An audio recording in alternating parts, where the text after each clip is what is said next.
This is Lou Lipsitz, and I'm talking with Eula McGill of the Amalgamated Clothing Workers Union.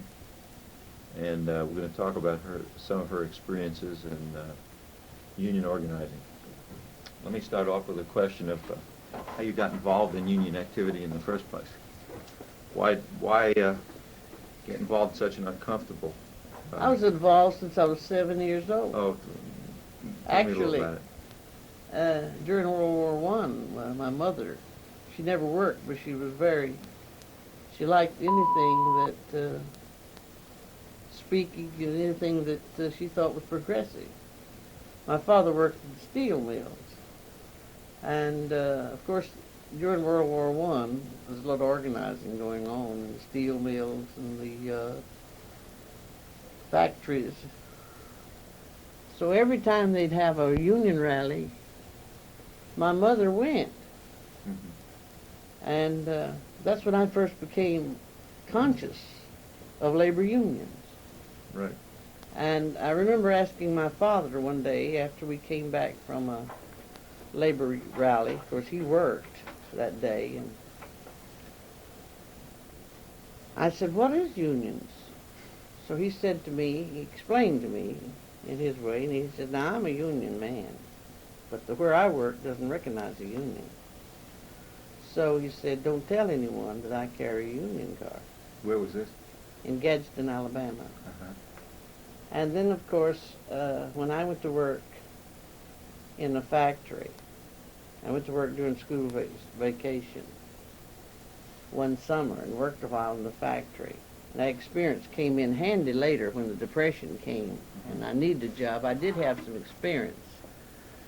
So the working conditions, I think the people at that time, even the ones who had never had any knowledge of unions, felt that there was nothing they could do that could make things worse for themselves. Uh-huh. So it was like a ray of sunshine when Franklin Delano Roosevelt proposed and set in motion the NIRA, which is National Industrial Recovery Act. Right. And in that, it was the first section in there which gave the workers the right to organize without being discriminated against. Right. So people took advantage of it. That's about, what, 34, something like that? 33? Yes. And people came into unions just, you didn't have to do any sales talk. In fact, there was practically no organizers. Did... paid organizers as such. You were involved in union activity Yes, before right. that, though? Well, no. No? No, we didn't, actually myself involved because I didn't work in the plant. I lived near a big textile mill during World War I, and they had a strike, and my next door neighbor was very active in that strike, and I was at the time, as I say, around 8 or 9 years old, and I still think today, when I'm talking to mothers and fathers in a home and I see a small child sitting and listening, I remember myself, and I try to talk to that child as well as to the mother and the father, because I know that that's when I first got interested. Was it... Let's stop Never for a minute. thinking I'd ever work in a Right. factory. Right. Let's stop for a minute and check.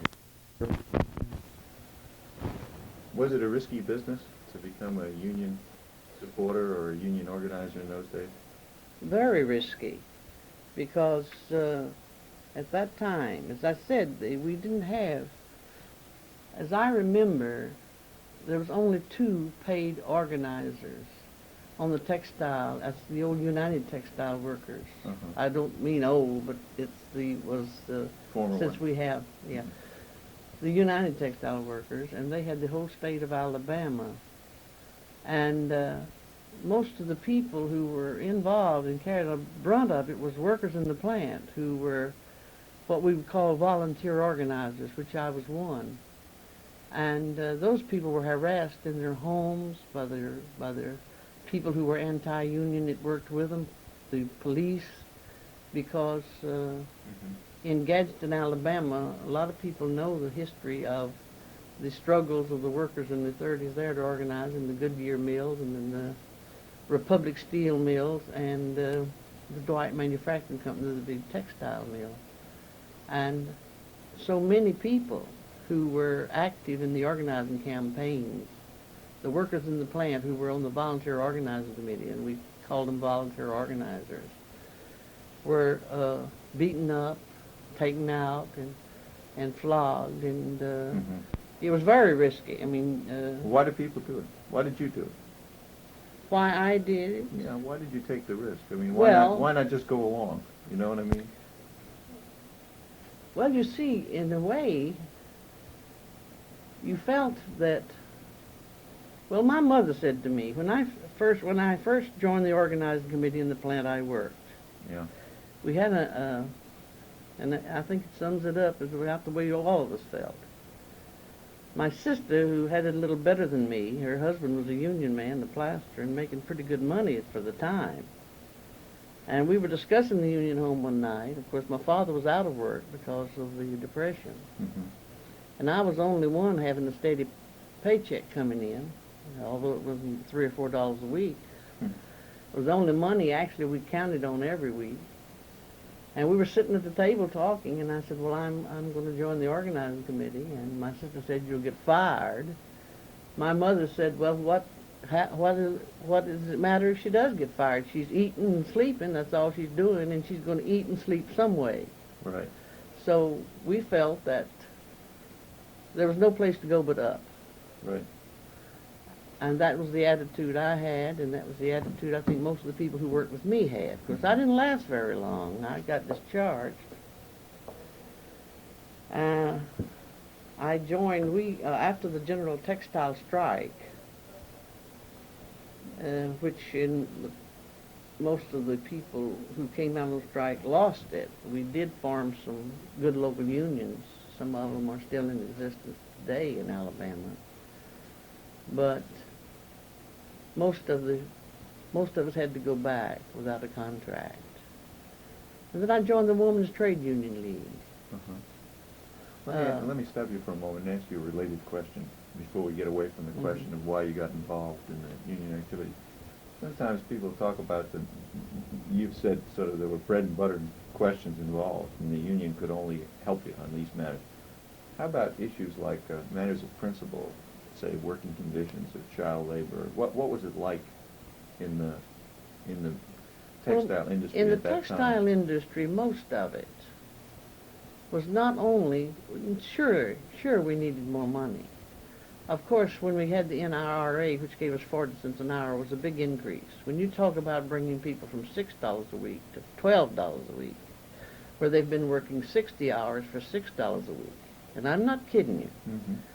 that was about the wages. To go to 40 hours for $12 a week was a big jump. Mm-hmm. It was a very big Mhm. jump. Sure. But you didn't have any, most people lived in company-owned houses, which I fortunately didn't live in, but most people working me lived in company-owned houses. They were told who to have in that house. It had a lot to do with having a little personal freedom, too, and able to, in your off-work hours, to do as you please. Sure. Sure. And most of them had company doctors, which you paid out of your paycheck to that doctor, whether you ever used him or not. Mm-hmm. And NRA changed that. And, of course, when it's proved unconstitutional, we were right back more or less where we started. Of course, we never had to go back to the old wages. I think that the companies even saw that the people just would never stand for that. And I think in the long run, it really helped the industry. I think it really helped and stimulated the industry some to have more money. It didn't do what they always. I often think now, every time the minimum wage, you talk about raising the minimum wage, the companies talk about having to close and have to pay more.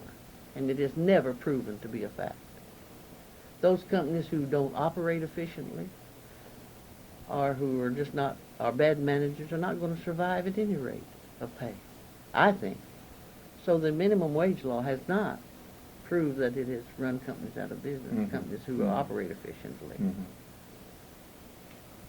But certainly personal freedom You think? had a lot to do with it as well as money. That's what I was getting at, really. just And the way you're people were independent. treated in the plants, I hate to talk about it sometimes. People wouldn't believe it today. Just That I cite an knew, example. bosses. They took a notion they wanted to date a girl. She either dated them or lost her job. Mhm. I know personally of a man who worked in the steel mills, and his wife dated the boss. You might say the man was weak, but he had a family to feed. Mhm. And he talked with me quite freely about it. Mhm. And those things went on. Mhm. You just didn't dare cross the boss if he took a liking to you. Mhm. I was always fortunate I wasn't the type that took a liking to. I never had that problem. How about Like a liking to that way, anyway. right? How about violence? Was there much violence in those struggles, early struggles? Oh yes. Even in our union meetings, we'd have people come in for the purpose of breaking them up. We try to avoid having fights in the halls, Mm-hmm. in our union halls, because we knew it would hurt the reputation of the union. Always the union always get the blame. Look, go to the union and look at that brawl they had in the union hall. We tried to avoid it. Sometimes we couldn't avoid it. And we'd have them come in our meetings for the purpose of breaking them up. These were workers who, you couldn't call them thugs, I guess, but they were people who thought they were protecting their job, I imagine, but they were Mhm. sent there by the boss for the purpose. Mhm. Because I was asked one time by my boss to go. He didn't know how I felt at that time about the union. It was just getting started, and he came to me. I didn't live near the plant that I worked in because I lived on the other side of town, my father being a steel worker, and I traveled across town by streetcar. Most of the people so I didn't come in contact with, except at work, with the people who I worked with because we lived in a different area. And he came to me and told me there was going to be a union meeting such a time, and asked me would I go and find out what was going on and come back and tell him. Well, I didn't say anything to him. I was going to the union meeting anyway. I knew I wasn't not going to come back and tell him what went on. Mhm. So I know that people were sent for that very reason. And some people will sometimes spy on their fellow worker just to think that puts them up a little notch higher with the boss. Mhm. So you think violence couldn't have been avoided? I mean, it was just It was a pushed regular on you. fun- You either let them beat you up or you fought back. Right. And so I was never the type of person who didn't. I always tried to fight back. I never, in my whole experience as a union representative, or on the picket line as a worker, saw any union picket actually jump on a person without being first attacked. Right. And I don't say it never has happened. I say it never has happened to my knowledge in my presence. Right. Right. Usually they try to run a bunch in with some police or something, Mhm. and they start shoving, and first thing you know, there's licks passed. Eula, let's check it again.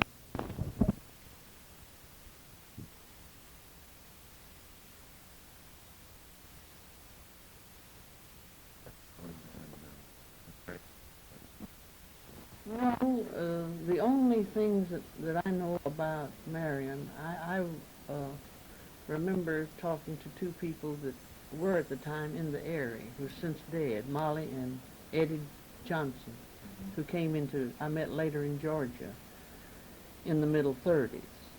And they were, at that time, in and around Marion, and that's when I first heard of it. I don't know personally. I was never involved in the early days in any organizing in North Carolina. I was confined to Alabama and Georgia. Of course, there were a lot of early labor struggles, not only in North Carolina, but Yeah. like Homestead Steel Strike and, Pullman Strike and all these kinds of things. That had much effect on you or on the labor movement, you think, the way those early struggles were waged and influence your ideas about things? Oh, it influenced me because I always felt that even though a lot of we'd talk about it, in the home we'd talk about it, my mother and father and myself, and as well as people who worked with me. And we always considered back then that if you try and fail this time, you didn't actually fail. It was a step forward, although you didn't obtain at that time your objective. Right. And that's how we felt about those early struggles. Had it not been for them, we'd been back there today. We wouldn't be where we are today. Okay, I think that's it. So that's the attitude we took, who were firm trade unionists. Right. Nothing could turn us around because Right. we believed that that was the only answer for working people. Did you ever feel like an outsider as a firm trade unionist? I mean, as somebody, you were the minority, kind of, trying to, or you didn't feel that way, I take it. Oh, I think that I felt that the unions were certainly the people who believe in union, not believe in, I don't want to say that, but actual trade union. I think most people, I would say I believe 99% of working people believe in a union. Mm-hmm. They get disillusioned sometime about the way things happen, but actually believe in it. Some of them don't have the courage to stand up and put up the fight and be ostracized or with their friends and lose friendships and things like that. But actually believing in the union and believing that's the thing that the workers should do. I've often said this, and it's proven in later years after we got a little stronger and were able to break down some of the opposition of the manufacturers of the companies. You remove that resistance from the company. You move the company resistance and leave people actually free to make a choice. They'll choose the union. Even with its faults, I've said this: nothing's perfect. Anything run by people, there's going to be mistakes. But I don't know anything that's doing as much, or I don't know any organization that's doing as much or anything to uplift the working people and the general public, but a union is the only one I know of. We pick up other organizations sometimes that lend us support, but that's the driving force that makes things happen on the scene. How about women in those early struggles? Women, what role did they play? Oh, the women I think a lot of people knows the history of the amalgamated clothing workers, knows that the first women on the picket line in the amalgamated, first strikers were women. Were women. Why is that? Well, it just so happened in those days that the women weren't, the few people that were in the union in those days were the cutters and the sleeve hangers and the more skilled trades. They wouldn't take in the lesser skilled, and most of the women were on button sewing and things that was less skilled, and they weren't accepted in the union. They weren't even offered union membership. And they got a little fed up with the way things were going and decided to take a walk, and then the men joined, and that's how the amalgamators formed. And I found just like a lot of people say, oh, you can't get women to stick together, and that's not true. You sell a woman and you've got a fighter on your hands and she'll stick with you. I don't see any difference in a woman and a man when it comes to a cause or when they make up their mind that they believe in something. I see no difference in it. And I've worked for the most part, and all my work has been in industry where the majority of the women were women. The women had to run the union for the most part. We never looked up to the men. Some women did. They think, oh, I have to have a man as a president because he's a man. Right. But for the most part, it doesn't happen in our union. Never has. What about the problems when you're confronted? I don't know if this has ever happened to you, but it's happened in the labor movement. When you're confronted with the state power, they come, the National Guard or the police, and they are facing the sort of violence, or some people call the oppression of the state. Were you ever in that situation? Yes, but the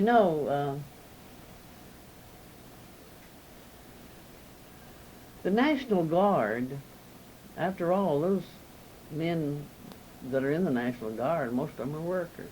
Mm-hmm. Now, in the early days, in the 30s, it wasn't true, but my real only run-in, and I'd say when I was involved in strike, when the National Guard was called out, was in Water Valley, Mississippi. And I tried me an experiment, and I got friendly with the colonel in charge. And I can truthfully say I'd go up and talk with him. My purpose was to see if there's any scabs going in, and he was very friendly with me, but he was very strict about keeping us in line. And we were just, you might say, under procedure from them as far as the way we had to put our picket lines on, the number of pickets that he said, but it helped. He would not let the people who tried to scab go and park. He had to park their cars off. In that strike, there was very few people that did scab. The majority stayed out and stayed firm. And we didn't have any actually really hostile feelings between those National Guardmen and us. We were in a majority. Mm-hmm. They could see that. Mm-hmm. While he did have to carry out, he was under his instructions from the governor to carry out order. And the only confrontation I really had with him one day, some of the people who had work began to come down by our Union Hall and harass the pickets, or the people who were down at the Union Hall. They'd stand outside. And one day they got into a fight down there. The girls got tired of them coming down and saying names to them. This was on the sidewalk downtown. And they got into a fight. So he told me I was going to have to keep everybody in the Union Hall during lunch period. And I laughed at him because it was so ridiculous that I said, "What do you mean?" I said, "You've got us, well, we're abiding your rules as far as picketing, but you tell me that my strikers are not even free to stand out on the sidewalk in front of the hall?" I said, "That's ridiculous." He didn't force me on it, but I think he was a little bit burned up because of the fight that took place. Mm-hmm. And the girls got away before he got there. And that was the only time that we really had any confrontation with him, but with the National Government. So most of the guys who were there were very friendly with us. Mm-hmm. And we'd take them coffee and donuts up there to pass out to them while the girls were picketing to the boys that was guarding the factory. That's interesting. How about the racial aspect of it? Has that been a problem? I guess it has in the South in the labor movement. Has that created problems of getting unions organized? And what experience have you had with that? Well, we didn't have too many black people, and the company didn't hire them. Our union has always had in their constitution bylaws, and we didn't discriminate because of race, creed, national origin, religion. Mm-hmm. But the company didn't hire. But I can truthfully say, as a trade unionist, in my whole experience, I have never had to attend a segregated meeting. The few blacks who were members of our union came to the same hall. We always saw to it that we met in a place where we did not have to. Although the laws, you take Birmingham, Alabama, as for instance, they had a law there where you could not meet together, you had to segregate. But we always planned our affairs where we did not have to segregate our members. By nature and by the times, back in the 30s and 40s, black people would just drift together and get on one side. Mm-hmm. Usually they did it, not because they were asked to, but it was just natural, and they did it.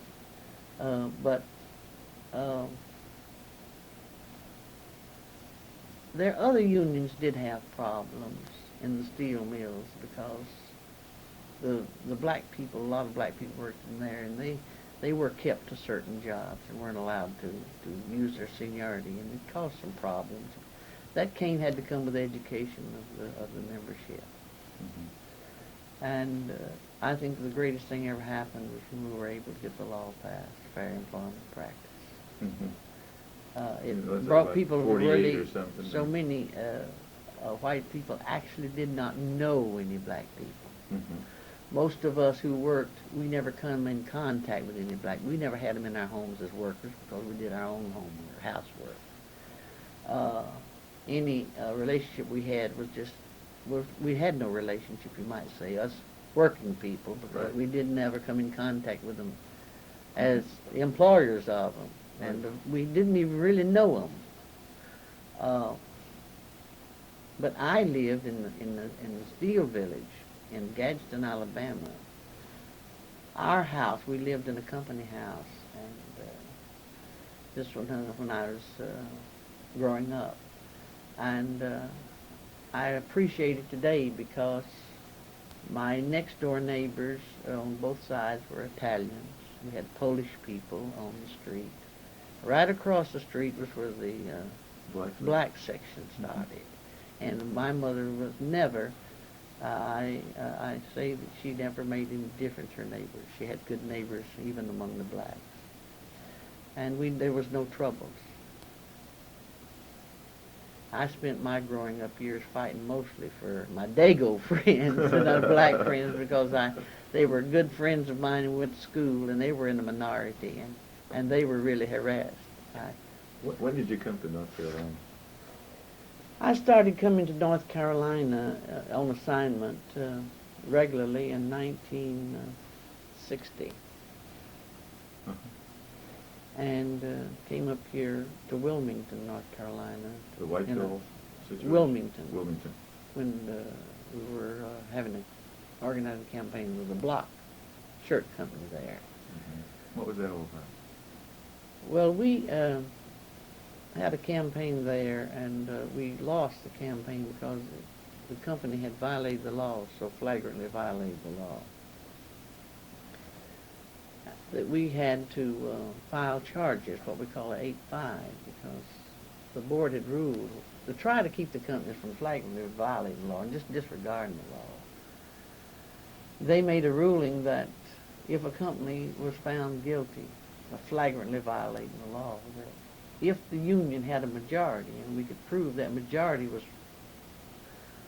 was destroyed by these unlawful acts, the company would be ordered to deal with us anyway. Mm-hmm. We lost the election, and it was proven in the hearing. The board, the labor board, they handed down the ruling that although the hearing officer filed the company did violate the law and destroyed our majority, so they ordered them to bargain. We went into bargaining, and the bargain took about a year. I don't know why the company didn't decide to try to throw us out beforehand, but they talked. They didn't bargain, they sat and talked, but they would make just enough counter proposals to keep within the ruling. What were one or two of the issues? Well, actually, money. Of course, checkoff. That's a thing they always use if they're not going to deal with you. When your company usually says, well, they're against the checkoff in principle and this, that, and the other. Mm-hmm. And use the checkoff, we know right away that that's going to be the hang-up. That's collection of dues? Yes. Deduction of dues from the paycheck. And they always think that we will not sign a contract without it. So they might agree to everything else. Really not agree, but pretending they're agreeing, knowing they're going to use that as a stopgap. And that was the way I think they were acting. And, finally, they said they didn't think we were representing the majority anymore. We went into another election and just lost it by 7 votes. 7 votes. Did you see the recent vote here in Kannapolis, Cannon Mills? Yes. Where the Union yeah. lost again. What accounts for those defeats, do you think?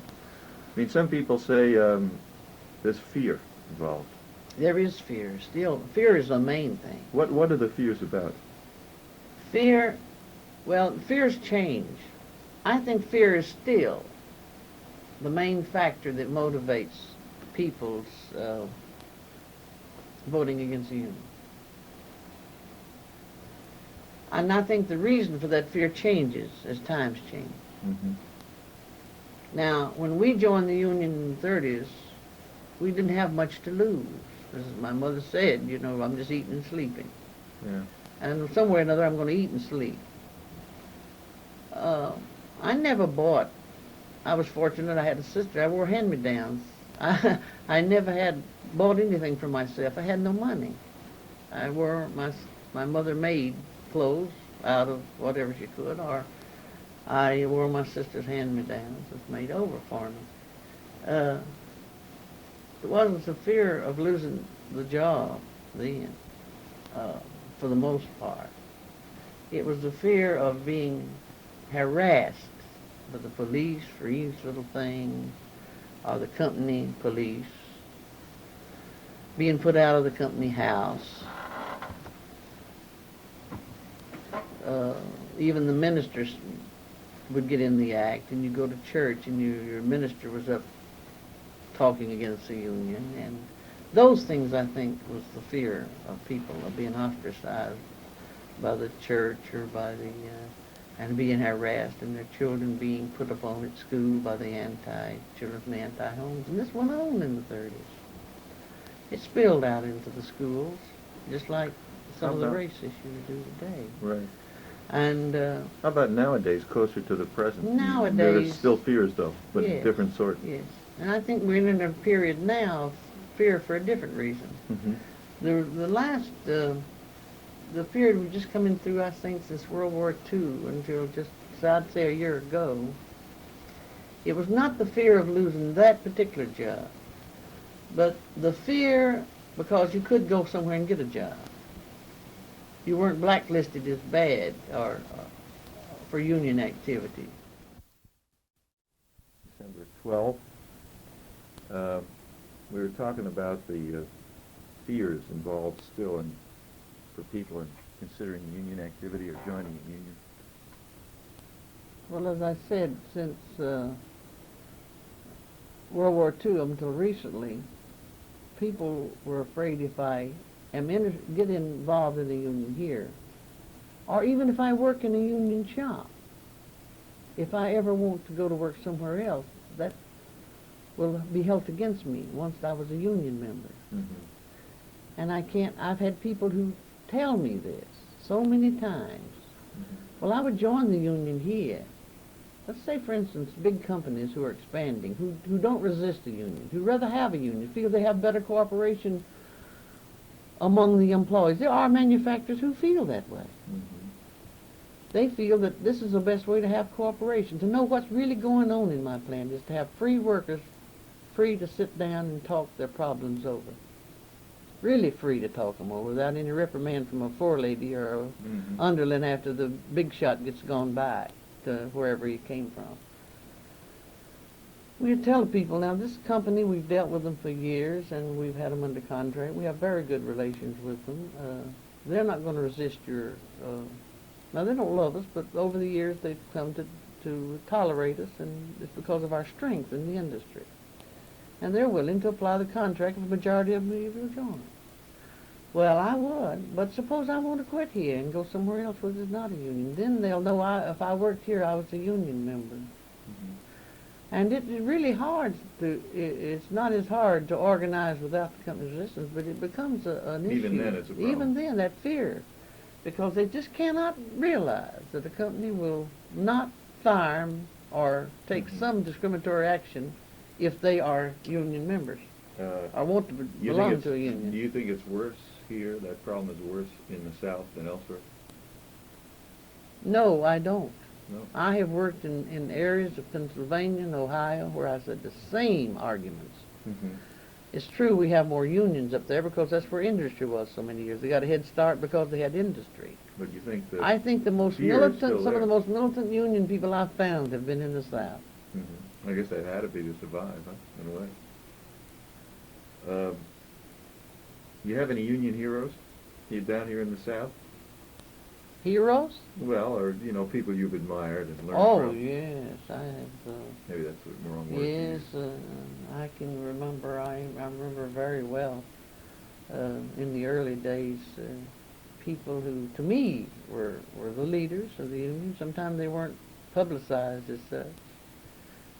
I can remember Van Bittner of the Mine Workers Union, and a good old friend of mine who was president of the district mine workers in Birmingham, Alabama, William Mitch, who advised me a lot in my early days. These are people who were more or less, they built a union. A lot of times the people who gets the big publicity and makes the speeches, sure, they have their function. But people like Jim Terry, I'm speaking mostly of the people in the Mine Workers Union because I come out of a mine area and I got a lot of my advice from people in the mine union and the steel workers union, the old Amalgamated Association of Iron, Steel, and Tin Workers, the forerunner of the United Steel Workers of America. Philip Murray, Oh, I thought he was one of the best. Of course, Sidney Hillman, our own Sidney Hillman was amalgamated. I don't think there's any greater labor statesman in the country. And I admired him so much because of some of the things that he has said. That I think I think he's one of the greatest labor leaders or labor statesmen. Although he never got much publicity, we all loved him in the amalgamated because he was honest and sincere. And it's the thing I loved about him. He never said I. He always said we. And he always looked at practical points. He was more practical. He was not a big, didn't think about show. And he thought of the members. And Jacob S. Potofsky with our union, Frank Rosenblum, Jaime Bloomberg. And they never got south much because like I said, we didn't have industry.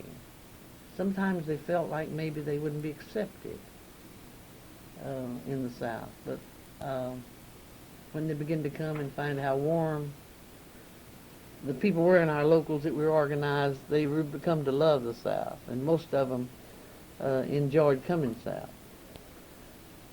But people who came down here, we, as organizers, as I said, in the early days of the 30s, there weren't any paid organizers. We would get someone who had had a union experience, either as a machinist or electrician in the building trades. Usually around the plant, you had a person who was the plant electrician. He'd been a member of the electrical workers and had some union experience. These were our leaders in the 30s. And we had to, sometimes we made big mistakes, but we learned. I think the best thing a person learns is to do and not have to ask somebody else what to do, but get out and have to think for themselves and do it. And that's what we built our union on down here in the South. And of course, as later as the companies got more technical, we had to go out and find some people more technical to help us. Right. We have to change. That's one thing that the unions have to do. They have to change as industry changes. And they have to keep up. If you don't, you're going to be left by the wayside. Sure. You think things have improved a lot? A lot of the situation of the workers has improved much in, say, in the last 15 years, 10 or 15 years, say, since you came in the 60s to North Carolina, say. Well, we talk about improvements. A lot of people think money is improvement. I used to have a lot of arguments with bosses because they felt like that with seniority, if a person bid on a job, used their seniority, it had to be a higher paying job. Well, I never felt like that a person who wanted seniority to choose a job. It didn't necessarily have to carry higher pay if he thought it was a better job and suited him better, or it might give him a little knowledge on that job to step on to something else. So I don't always look at the monetary value as much as I do other things. So I ask myself that question sometimes because I see things changing. Companies change their attitude. Sometimes workers are mistreated without knowing they're being mistreated because they're not aware of what's going on in union shops. They're not aware of how they can go about changing conditions they don't like. In a non-union shop, sure, the boss lets them come in and sit down and talk with him. And you can bet your life that the union organizer comes around and passes out a leaflet. There's an open door policy be established right afterwards. And he'll sit down and talk with them. But you let the union die down and let the union representative leave, and pretty soon they'll go right back to their old way of doing things. They won't have time to talk with you. So to me, and I say this, I had rather work as a union member in a shop for less pay and with a right to know I can take up a grievance and not be reprimanded later or held it against me. And without a union, the worker is taking his job in his hands. If the boss chooses to listen to him, if he happens to need that worker bad enough today, he may listen to him and may adjust his problem. It all hinges in a non-union plant on how bad the worker is needed at the time. Hold on a second.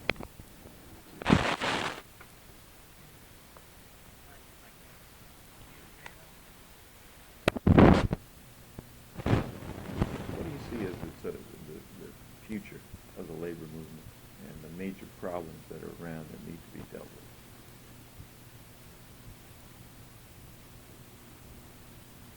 say particularly in the South, but feel free to talk about whatever you like. Yeah. Well, I think there's too much apathy. Mm-hmm. Not only in the labor movement, but in life itself with people. You know, I saw a motto, I don't know where I saw it even now, but it impressed me, and it was just written down. It says, some people make things happen. Some people watch them happen. Some people wonders what happened. And that impressed me because I've always felt like everything that happens, something had to make it happen. Nothing just goes along by itself. You go forward or backward. And I am concerned that too many it's come to them too easy. Without the workers actually participating.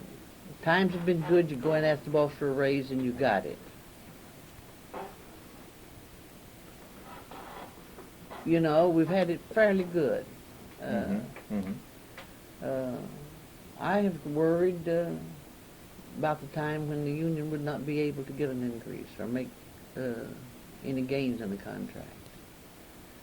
I hope our members are prepared for it. I hope the other ones, because it may come upon us. We don't know. I think that we have more or less not tried to. It's not so much that the young people haven't listened to us, it's that we haven't tried to talk to them. And anymore, work patterns are changing. Work is changing. What is work? Most people think working is you've got to go out here and physically work, you know. Well, things more and more in this country, we're becoming the work is changing. And I don't think the people really realize that. Is that happening also even among in your industry? You see, yes. Well, I think our business has been so good and everything going so lovely that the people have just took the union as a matter of they haven't worked at it. So it begins to lose its the meaning. union's doing all right. Right. Well, not really. It's going to come anyway. You know, oh, well, the president of the local or the officers of the local, they're going to take care of that. So they just let it run. Then labor turnover. We have had a very unstable workforce in the garment trade. And I talk to other people, and they say that it has happened there. Consequently, you don't have the same people to work with. So you don't have the same educational process in your union that we had in the early days. We had the same workers. We'd go there today to organize, talk to them about the union, and we didn't make it. We'd come back a year later. They'd be practically the same people in that shop. That's not true anymore. Yeah. You come back, you're lucky if there's 50% of the same people still in the shop. You've got to start over with your education process of explaining to them. That's because the people move and go elsewhere. That's right, and change jobs. Now those same people go work somewhere else. First thing you know, they're back in this job, this shop. And the workforce has been unstable, and that's I put it on. Conclusions you've come to after a lifetime working in the union movement about unions or about labor struggle, or just sort of your own summing up of things. Well, of course, unions, since my first beginning as union organizations, we stuck to working conditions. We never got outside into politics, the community. But that all changed when we CIO. When we formed the CIO, the unions who formed the CIO, we've become more conscious of the community. We should play a part in the community. And in other activities, we should make the union not only a thing, and make it a family affair. And I think that labor unions should play a greater role in all phases of life and activity. I think that we, as the labor movement, have not done the job of public relations that we could have done and should have done. To let the things, so many times, things that the unions do, like helping colleges or giving to different charity organizations or relief in when we have disasters. It's never known outside of the labor movement or the members themselves. And so many people think that all the union does is collect this dues, and the few heads of the union lives high on them, when there's nothing further from the truth. Mm-hmm. Mm-hmm. This dues money is used for the welfare of the members, for the most part, to protect their jobs, to give them legal advice, Mm-hmm. and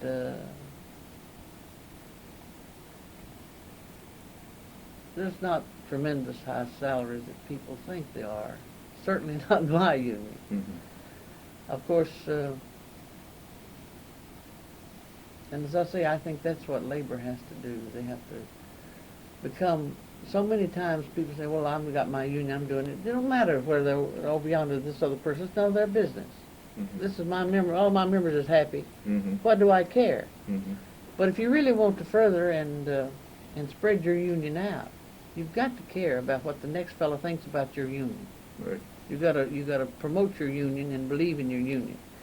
And as I've often told the members in the shop, it's just human nature for people to complain when they got a grievance.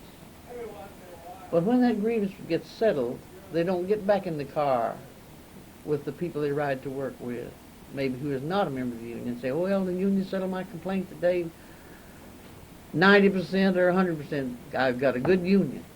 They hear the complaint. Too many times the members themselves hurt their own union unintentionally because they complain when they have problems. Mm-hmm. But when that problem is settled, satisfactory, they fail to talk about it. For the same token, the unions, when we're in trouble, when we have strikes, or these things happen, naturally it's publicized. It's big news. But when the unions send food into areas where we have floods and Mm-hmm. things of that nature, Mm-hmm. it only comes out in the union publication. And that's our fault, I think. I don't newspapers would do a better job for us if we'd let them, I think. Of course, they are primarily, I think, in business and going to side with business because that's where their money comes from. Right. And they don't want to step on the toes of the business community. But some of it, I think, that is our fault, and I think we should. I'm proud, and I've never been ashamed to be a member of the union. And I feel today like I did. I don't feel like I'm an organizer. Some people say, oh, I'm a professional organizer. I still feel like I'm a shirt worker. Mm-hmm. I'm just representing my members. Mm-hmm. I'm trying to further the union because every non-union shop that's unorganized is a threat to our good conditions in the union shop.